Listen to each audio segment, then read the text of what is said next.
Hi, ಇವತ್ತು ನಾನು ಅವಲಕ್ಕಿ ಪ್ರಸಾದ ಮಾಡ್ತಾಯಿದ್ದೀನಿ. ಅವಲಕ್ಕಿ ಪ್ರಸಾದ ಹೇಗೆ ಮಾಡೋದು, ಅವಲಕ್ಕಿ ಬೆಲ್ಲ ಪ್ರಸಾದ ನೋಡೋಣ. ನಾನು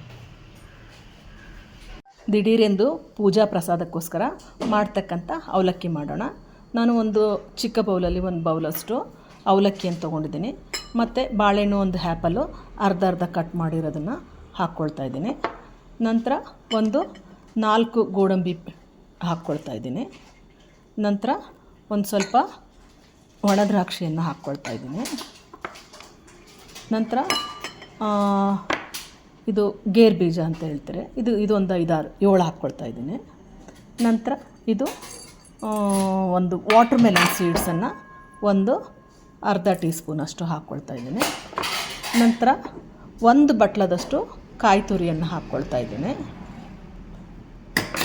ಆನಂತರ ನಾವು ಸಿಹಿಗೋಸ್ಕರ, ಇದು ಪೂಜಾ ಪ್ರಸಾದಕ್ಕೆ ಮಾಡ್ತಕ್ಕಂಥ ಸಿಹಿ ಆಗಿರೋದ್ರಿಂದ ಒಂದು ಬಟ್ಲದಷ್ಟು ಬೆಲ್ಲವನ್ನು ಹಾಕ್ಕೊಳ್ತಾಯಿದ್ದೀನಿ. ನಂತರ ಒಂದು ಸ್ವಲ್ಪ ಏಲಕ್ಕಿ ಪುಡಿಯನ್ನು ಹಾಕ್ಕೊಳ್ತಾಯಿದ್ದೀನಿ.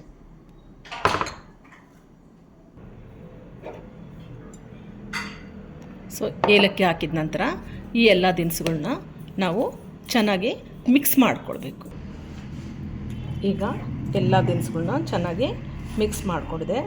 ದಿಢೀರೆಂದು ಪೂಜಾಕ್ಕೋಸ್ಕರ ಪ್ರಸಾದಕ್ಕೆ ಮಾಡ್ತಕ್ಕಂಥ ಅವಲಕ್ಕಿ ಬೆಲ್ಲ ರೆಡಿ ಆಗಿದೆ. ಸೊ ನೀವು ಮನೇಲಿ ಹೀಗೆ